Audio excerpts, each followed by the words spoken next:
Thanks, Christian. That was, I find, brought back lots of memories of Kurt and what he stood for. I remember the first time I met him on a story was in South Africa, where he was taking a break from the Balkans to come and help us cover the transition. He was looking for a bit of excitement, as always. So we sent him up to Zululand, where the Inkatha and the ANC were hacking each other to bits with gay abandon, and he brought some depth and experience from the Balkans to that story, and gave it a colouring and a palette of beautiful descriptive words that I think got to the depths of it in a way that we hadn't before.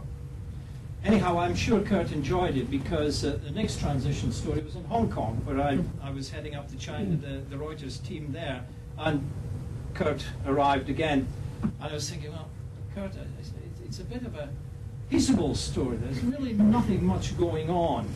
And he thought, well, we'll have to think of something. I said, well, up to the China border, and you can do the Red Army sweeping in and taking over the old colony, and right, bang on. So we went up there, but I think, much to the disappointment of most of us, nothing really dramatic happened on that story, apart from the weather, because it chucked down the whole time. And the glorious moment when a member of the Black Watch was caught in a gust of wind which blew up his kilt and exposed a bare bum as he was lowering the Union flag for the last time. But Kurt enjoyed himself, and of course we enjoyed working with him. I think Christian touched on a very, very profound point.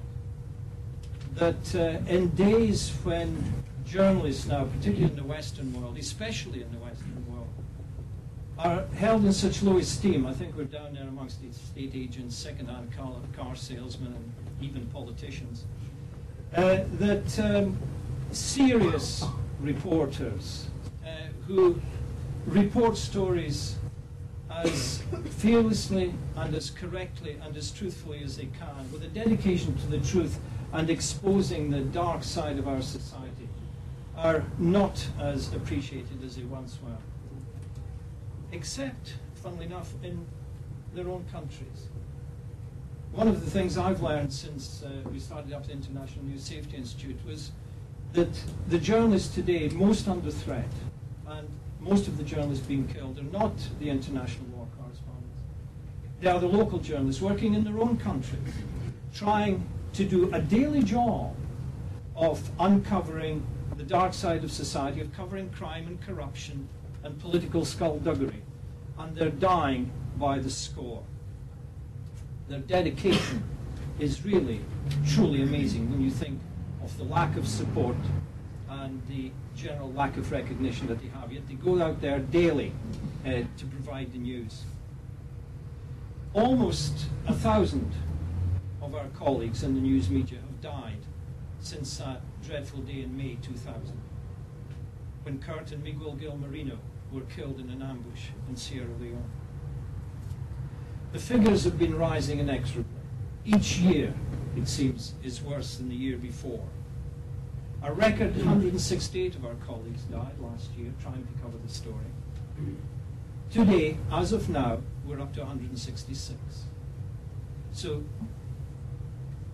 I think all the signs point to this year being worse than ever. This dreadful scenario led to the creation of the International News Safety Institute in 2003 in an attempt to do something practical to address the situation. After Kurt and Miguel Gil died in Sierra Leone, there was an event at the Freedom Forum organized by John Owen, who I hope is here tonight, but I think he's on his way back to the States. It was one of these seminal moments during the conversation, the debate about the incident in Sierra Leone. One of Miguel Gil's family stood up and said, look, you journalists really, you are a terrible waste of space.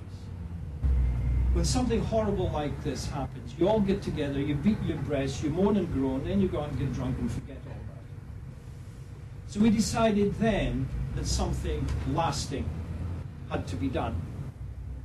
The two Richards, Richard Tate of ITN, Richard Sambrick of the BBC, Chris Kramer of CNN, and a few more of us, decided down then to set up the Broadcast News Security Group, which drew in the main agencies and the networks, which took a basic decision that things were getting too dangerous.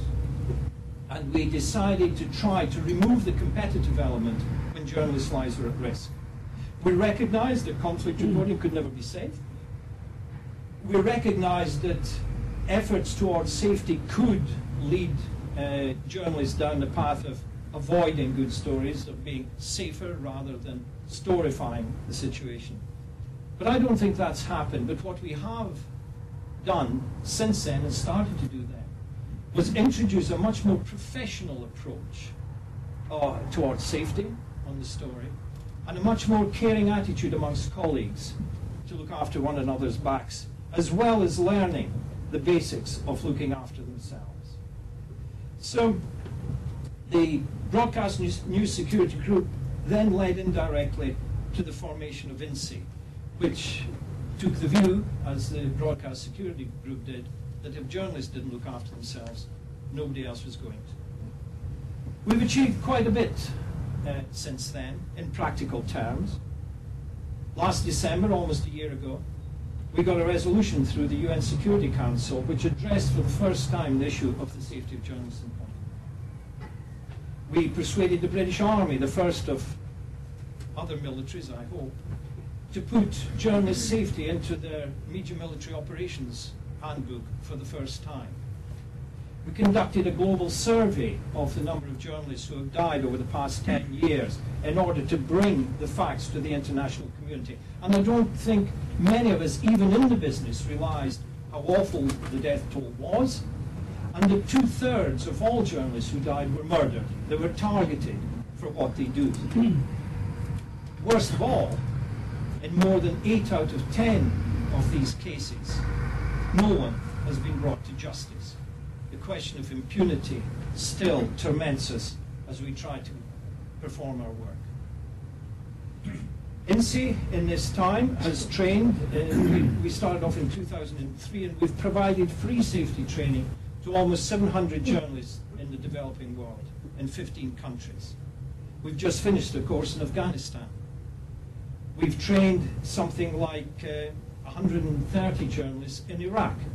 We've been to Somalia, the first safety training for journalists in Somalia. So we're quite pleased with our record, but we have an awful long way to go. And we're conscious of the work that lies ahead. So some good has come of the tragedy that scarred the first springtime of the new millennium. And I'm pretty sure, Kurt would have approved. Thank you.